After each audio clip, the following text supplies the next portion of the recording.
Namaste. Shobhindo has described this path often as a vast sea, where sometimes you have a smooth sail, sometimes there is rough path. It's like life. This yoga is organically develops like life. That's why it's like an adventure. It's not a yoga which in the military language they say sikhaye hue tarike se. In fact, in real life also, you let's say in military you are trained to shoot the gun, you are trained for everything. But what you are not trained and you can never be trained is for the unexpected. And life always, you know, hits us with the unexpected, but behind that hit is the same truth. It is leading us forward. So, as they say, one who is prepared for the unexpected is truly prepared. So, that is not something you can train yourself outwardly, but something you can train yourself inwardly. So in this yoga, which is not like a swimming pool yoga where you start from one, you have, often people say you have this experience, this experience, this experience, like this, and you have the ultimate experience. In this yoga, you go through many, like in the Vedic age, they say from hill to hill. So you climb one hill, then you can't leap, you come down, then you climb another hill, then you come down, you climb another hill. So it's like that. So there are periods when your yoga is going very beautifully, everything is wonderful, and then there are periods when everything is obscured. And in the Vedic rishis, they were called as the night and the dawns, successive dawns. Sometimes the nights were very long, so Vedic rishis speak about it, long exiles from the light. And then you reach a point where you say the night and day both suckle the divine child. This is the language of the Vedas. So you have to go through it. Why? Because we are not made of one piece. There are parts within us which cannot constantly be in contact with the divine. And in a yoga of withdrawal, it is okay because you don't then bother about all these things. You are only withdrawn into the divine and you don't worry about the world. Either somebody takes care or you don't care about it, like some sannyasis do. Or else you divide your life. So there are activities which are related to God, which means you spend some time in meditation, puja, whatever. And outside life, either it will run with a sattvic rectitude, means don't do bad, don't do, be a virtuous man, a good human being. Or by certain religious activities, you'll find in certain mathas and, ashramas where outside activities, you have activities, but where like you preach, then you have some yajna and things like that. That's how Shankaracharya interprets kurvan nevehe karmani, that you must do karma. So he says karma means religious karmas. It's not, it's his own interpretation. The smart interpretation, because Mayavad you have to interpret like that. So what karma you will be engaged in? You will be engaged in religious karma. And a time will come when the bondage is cut and you are out. But here it is in the language of the Gita, sarva karmani. So the problem there is that not every part, sarva karmani means engaging different parts of nature. So these parts, not all are ready. So when something central, even after it has opened beautifully, then there is a wailing. Now the mother speaks of it, Sri Aurobindo speak about it and explain this phenomena. And sometimes when you have been in a great aspiration, you feel ki it is just right there. Suddenly something happens. Maybe some physical incidents. It's not necessary that it should be only inner. And suddenly you see that everything is thrown off gear. And sometimes it is the reverse also happen. When you are not in, outwardly a very good state, yet you are receiving things. And the mother explains it. It's like, you have aspired. There has been period when you have aspired, but you haven't really received anything. Sometimes because of the stress of aspiration, you are not able to receive, because stress of aspiration means there is a narrowing, whereas receptivity means wideness. And then after that stress of aspiration is gone, because life has come about, suddenly answer comes and you receive it. So yoga is not like a straight line. That's why the mother says that the straight line is not the shortest point between 2 points. It's not the shortest. You have to go, I'm not talking of the diagram, which is a different thing. That is a different thing, that you go into the mazes of the world. But in yoga, these ups, downs, like a wave. It's a wave-like movement. When she is speaking of that, she is speaking of the wave like movement, because you have to reclaim not only the heights. Actually, heights are already reclaimed. If you, it is the heights and the abysses both have to be reclaimed in the yoga. And this is what we'll read today. Some of her prayers, which reveal this truth. And this 1914 April, meaning thereby this is already before she has met Sri Aurobindo. She was an adept in the Buddhist yoga. She had the complete experience of the Kundalini yoga beyond what is traditionally experienced in Kundalini. Instead of 7 bodies, the 12 bodies she could separate. She could discover the chakras below, right, the feet and below. She could go beyond the Sahasrara. All these experiences she had. She had the entire occult knowledge to build a whole passage through the vital worlds. For those who have just a little faith, they could go after death through this passage. She was not only an adept in Buddhist yoga and this kind of occultism and Kundalini yoga, she had realized the yoga of the Gita. She was given a copy and she read it, and he already said his Krishna is the divine within. And she said, I would go like a tornado, and within few months it was done. And she had already, as you know, translated some of these Bhakti Sutras. So she was not just a yogini of ordinary stature, she was a Yogeshwari before coming here. And then now she's met Sri Aurobindo. So you can imagine, whatever was left, she experiences that complete silence of the mind, wherein she's sitting at the feet of Sri Aurobindo, and all the constructions, they completely get demolished. So all this she has experienced. So what happens after that? Now here she describes this experience. Very interestingly, this is for us to remember and never lose hope. We tend to very easily, I had an exceptional state. She says, you should never feel bad when you lose an exceptional state. It's part of the process. And so there are a couple of prayers which I'll read.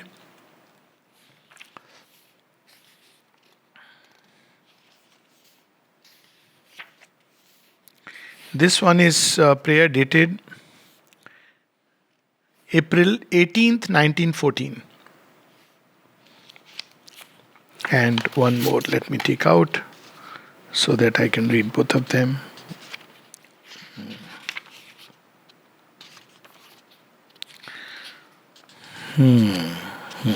Okay, there is a prayer of April 7th and April 18th. So I'll quickly touch upon the prayer of April 7th. I won't read the full prayer, it's a long prayer, but toward the end, she's describing that I don't have courage. Now you see, mother is saying I don't have courage. But it also means she has taken all the difficulties of human nature at its utmost. So what is this courage she is speaking of? This is not ordinary courage. She as a child, as 7-year-old, could pick up a bully and, 13-year-old bully and with the hand and throw him down. This is one kind of courage.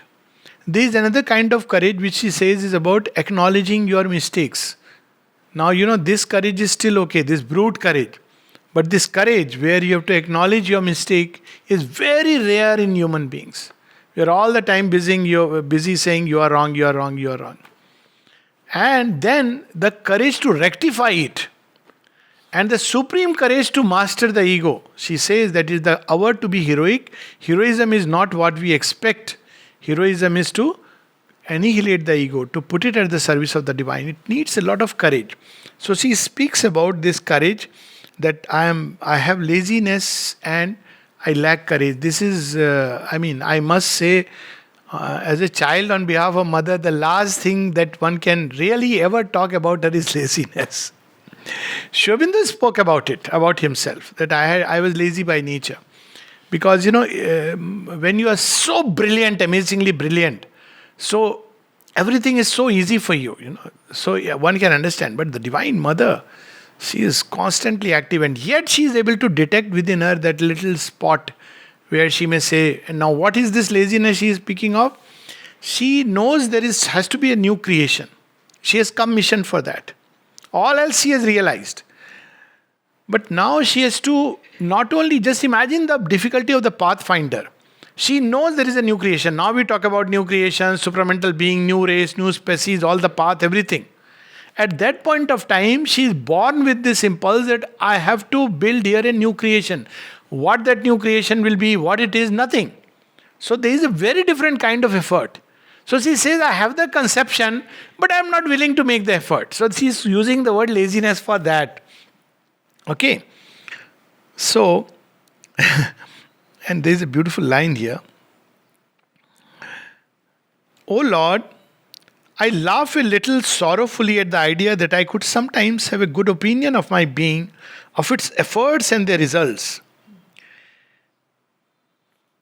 When then shall I be a truly strong being entirely made of courage, energy, valor, and calm perseverance? So, what is the answers he gets? I'll read that. Then we'll go to the next prayer. I seem now to hear thy voice.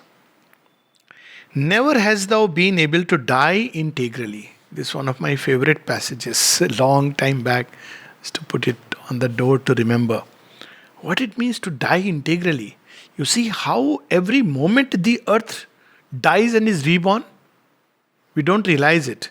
Every moment the body dies and is reborn. Of course, because of the central will within and the constant change, it doesn't register us. It registers after some time. But we are changing constantly. All the cells of yesterday, they start the process of death and new cells are coming up. So this integral, we hold on to things and we don't want to let go of them. So she says, never has thou been able to die integrally. Always something in thee has wished to know, to see, to understand. See how what happens. Then you fix yourself on a moment of time. You cut and you slice and see. Surrender completely. Learn how to disappear. Break the last dam that separates thee from me. Accomplish without reserve thy act of surrender. So this is what she hears the voice telling her. Accomplish this act of surrender. Give yourself completely, without hesitation, without reserve. And if you can do it, then this last veil will be rent. Then she experiences the tearing of the last veil. And then we come to the prayer which I was speaking of. Beautiful experiences which we have already read at different points of time. Where she realizes all the, the sense of separate I, all that vanishes. So after this, one would feel that what is left really? All that is needed is to call some disciples and start giving the teaching. But look here, this prayer of the mother of April 18th, 1914. How till the last moment, that's why in the Mother Sri Aurobindo says, you have to be vigilant till the last irrevocable transformation. You see this experience she is describing, going to describe, we'll see it in Savitri in Book 3, Canto 1. So already Ashwapati has realized almost everything possible and more. But for the supramental transformation, he has to do something else. He is experiencing the veiling. He says when it was there, all was beautiful. When it withdrew, everything was meaningless. That's how he experiences it. And its presence made the smallest seem divine. Its absence made the greatest actions dull. He experiences that. Then what does he do? Then lest a human cry disturb the truth from coming in, like slippery grains. So what does he do? He tore desire up from its bleeding roots and offered to the gods the vacant place. Now this is a great act that he does. Every little trace has to go. Now this comes at a stage of evolution when you are just supramental transformation right into the outermost nature, which is the most difficult part. So here she is saying, yesterday evening, the last veil was almost rent. Mark the words almost. With what perfection, rectitude, as a thoroughgoing scientist she is describing. Nowhere in the entire spiritual literature, and I can vouchsafe for that, having read, including the Vedas, which are spiritual experiences, nowhere you will find such a detailed scientific way in which he has observed and put across the experience. Now, mind you, she was not writing for people to read. Now we have access to this diary. So it's all the more, it was so authentic, genuine. She was not like, people say, I had this experience, I had that experience. She's not writing any of these experiences for anybody to see. It is because Sri Aurobindo insisted that the first copy came out when? 1941. She was already in Pondicherry for 21 years, or 20 years before it would have been approved. And then to 4/5 of the book of prayers and meditations, she tore away. She said, no, not these. And just some portions which will help people to understand. The purpose is to teach us, to help us move on the path. So you can imagine with what perfection and observations he is writing. The veil was almost rent. The last stronghold of the blind and ignorant personality seemed to be on the point of yielding. For the first time, I thought I understood what is true impersonal service. This far cry for most of us still, I am doing this, I am an instrument, I am a channel, I am this, I am that. So divine is okay if you are everything. No need of me in your life. We can either be I or you. Prem galiyati sakari tame dona samahi. Even to say divine is doing everything. Now there also, what is not said in subtle notes is in me and through me. Don't allow this whisper. Huh? Divine is doing everything, What a wonderful channel I am, brackets. So these are called subterfuges. If you read the mother, subterfuges which whisper below the threshold. You can't detect them. Unless you're very vigilant, they are subterfuges. Or even if you don't say or feel like that, somebody comes and says, oh, it's so wonderful, you did this work, or something good you did through your hands. Now you're not seeing anything, but there is something which is happy, This perfection has to go to that extent. And how it has to be done is the whole yoga. It's not by the mind saying, no, I'm not supposed to feel like that. It doesn't work like that. It's an inner sincerity in which you keep on offering, referring. It's only through constant remembrance. And especially at these moments, ma. This is so you can reach that point. So she speaks about I thought I understood what is true impersonal service, and the obstacle which separated me from the integral realization appeared to me very fragile. Integral realization is not just realizing God within, but in the mind, life, activities, body, will, heart, emotion in entirety, totality. What the Gita speaks of as samagram mam. On the point of definitively disappearing. But the necessity of my outer duties tore me out of this beneficent and happy contemplation. And at the moment when I was obliged to return to the outer consciousness, the veil closed again and appears to me darker than ever. Why this fall into the inconscience of the night after so great a light? Most of us will not even regard it as a fall. We'll regard it as our natural state. What she's describing as a fall into the night is our natural state. To be preoccupied with outer world and material things. If we are not doing that, we feel we are not alive. But for the yogin, it is Ya Nisha Sarva Bhutanam Tasya Jagrati Sayami. When all around is night, in that also he is awake. That is a sign of the yogin. So, but this is how she is describing that she is to come. Why? Because the consciousness comes to the surface. And once again, the veil is closed. O Lord, Lord, will thou not let me escape at last from the ignorance and be one with thee? Because here also the light has to be brought. That's why in this yoga, even in the most trivial activities, there is a beautiful prayer of her, I am sure some of us may have read, while arranging common objects. And she speaks about the Lord's presence while she is arranging common objects. Now that I have known and seen so well what must be the work upon the earth, Shall I not be able to realize it? Am I then riveted to the ignorance and illusion? And when she is using the word ignorance and illusion, it is not in the sense we would use. For us, it's all is ignorance and illusion, and we think it is knowledge. We are as if trapped in double ignorance. We are ignorant of our ignorance, to put it this way. But she has seen the sun. This experience when first time people have something similar, I don't know, I'm sure many of us would have had it.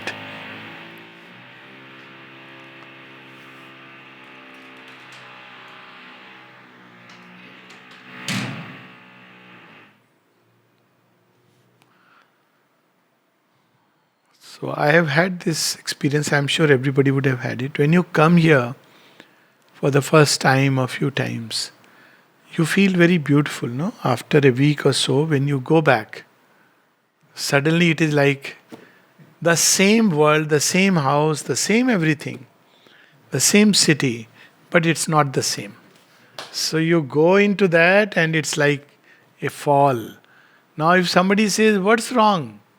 And people will try to tell you, all kinds of things, but you have to realize inside, yoga is everywhere. All that is true. But yet you have seen the sun. So while you have to bring it there, that is true. But it is not as simple as that, because now you have seen the sun. Now your yardstick has suddenly shifted. When you had not seen the sun, it was something general, it's okay, yes, we have to practice, remember, offer. But when you have had that contact inside and then the veil happens, it's a far more difficult thing to bear. It's really like death. Honestly, if you have not only touched but realized the soul, and then the veiling takes place, you really experience you are dead, because you know that is life. Now everything you are doing outwardly, even inwardly, but it's like you are on this side and it's death, because you know this is not life. Life begins from there. And when the veil is gone and again you touch it, then you take a nice deep breath, fill your lungs. So this is at our chinna level. But at her level, it's even that little surface consciousness she doesn't want. Why? Why this night, after so great and pure a light? All my being is strained in an agonizing appeal. O Lord, take pity on me. So what do you do when such a thing comes? Call her. Nothing else you can do. Call her, call her, call her. And then again the veil will be rent eventually at some point of time. And then again you discover. So this is the process of the yoga where we go through several veilings. In this there are several prayers to that effect.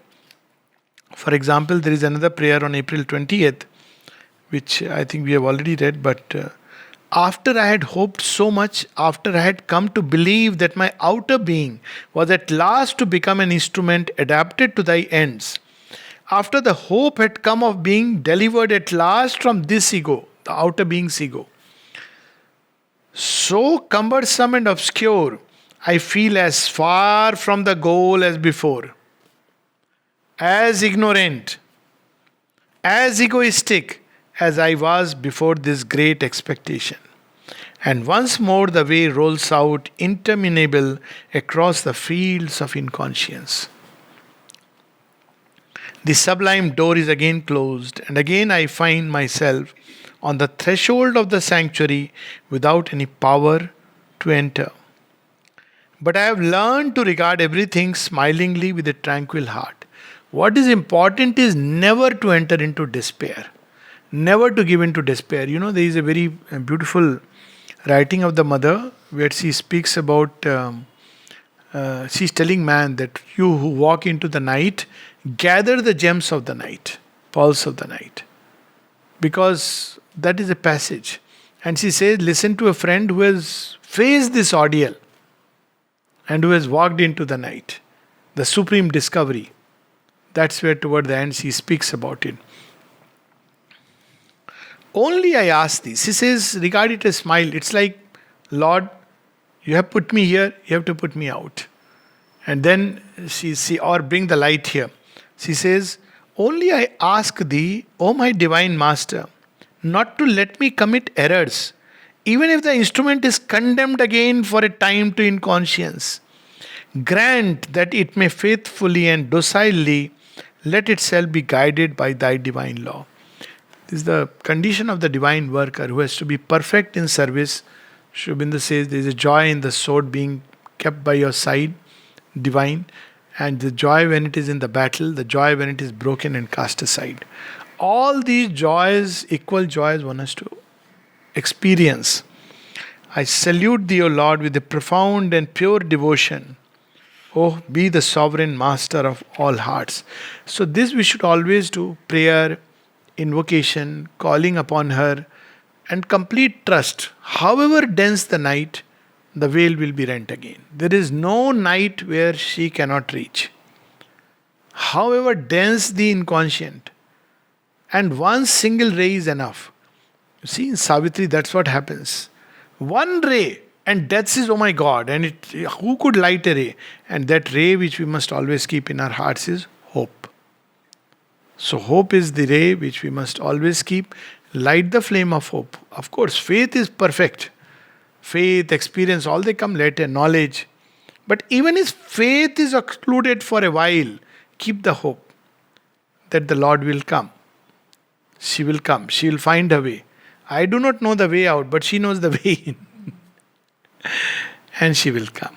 So we'll read this prayer and stop with that. April 18th, 1914. Yesterday evening, the last veil was almost rent. The last stronghold of the blind and ignorant personality seemed to be on the point of yielding. It's the personality. She says one of the illusions we have to get rid of is the sense of personality. In the supramental creation, there is an impersonal personality or a world personality, if you want to put it this way. It's not personality in the way we understand or define it. Personality actually means limits, by the way. My personality. You have limited yourself actually. Your personality. You have limited him also. But there is an impersonal personality where basically the divine is manifesting in a certain way through the instrument. Impersonal personality is something which you can't define and fix. Whereas normally personality is, oh, this person, so and so. Try doing it to a divine personality, you will just not succeed. You cannot fix. That is the problem with Krishna. You don't know which slot he will come into. He is in all slots and escapes it. Jab marji he comes into this, then goes out. Goes into that because all slots he has occupied anyways. Isn't it? Shri Krishna is a perfect example of an impersonal personality. And of course we have Sri Aurobindo. That's how when Sri Aurobindo describes this impersonal personality is a word from the Gita.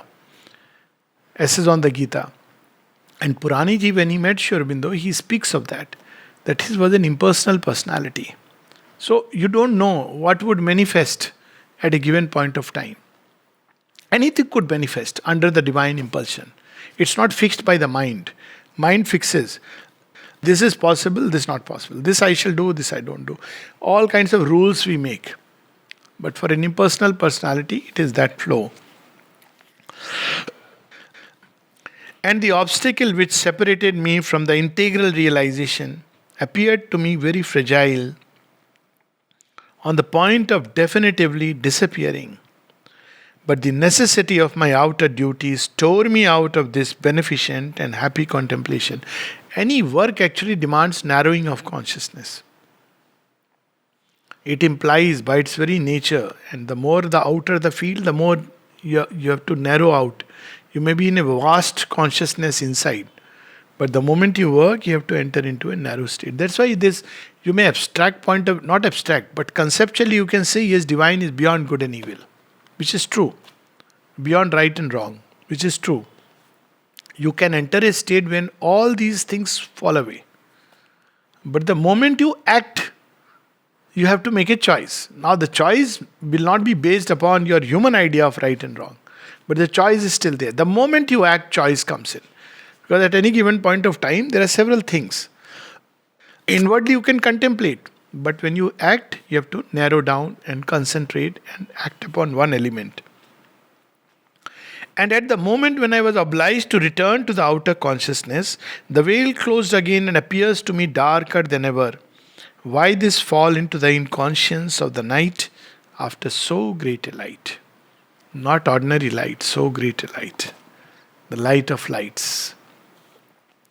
O Lord, Lord, will thou now let me escape at last from the ignorance and be one with thee?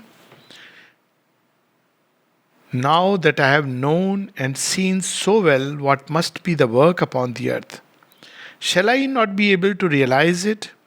Am I then riveted to the ignorance and illusion? And so now we can understand when Sri Aurobindo says there is not a single difficulty which myself and the mother has not faced. And at one place he says, I have had to have my sadhana was interrupted hundreds of times over one small difficulty. Sri Aurobindo's words. Hundreds of times, not just once, twice. This is the process. It's not like now, many people have this illusion now that I have joined the ashram or Sri Aurobindo Society card I have got or I have started, now I am a devotee. Whoever gave that brand, I don't know. Brand devotee. So from today onwards, I am a Siddha. No, sir. You are in the kindergarten right now, and it's good to believe always that you are in kindergarten. You are safe. The moment you start feeling, because you see, kindergarten, the advantage is you are always keen to learn. And is not there something always more in the infinite? Is there an end to knowledge? Is there an end to love? Is there an end to will? So it's so beautiful to, live in that consciousness of the eternal child who has everything to grow. A beautiful state. And it's the state of being perfectly young and like a child at the same time. Why? Why this night after so great and pure a light? All my being is strained in an agonizing appeal. O Lord, take pity on me. So this need to constantly progress and be, sincere about even the slightest veil. I just remember a small little anecdote, personal anecdote. Something had happened. There's a whole background that's not important. So there were these four guys, and I was there, and I just quoted, but isn't Sri Aurobindo has said this? Oh, I have read all Sri Aurobindo. So I don't know. I got a little, it should not react, but that moment what came out. I said, okay, so now practice it. I have read all this. I said, okay, now practice it. So, we have to understand that there is no end.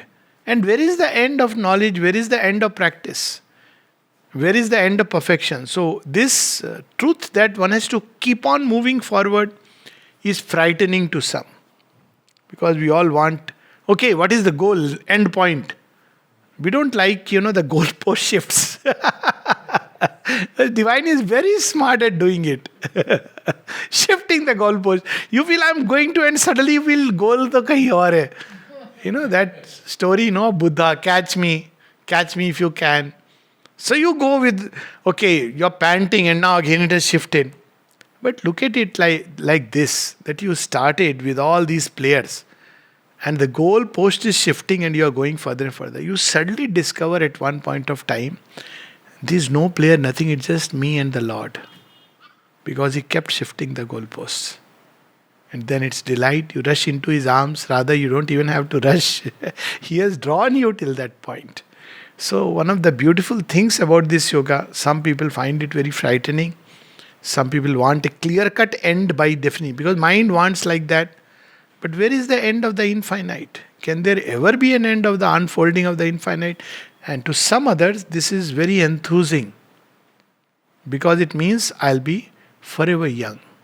Because there is always something more to do, something more to realize, something more to manifest, something more to serve some other way.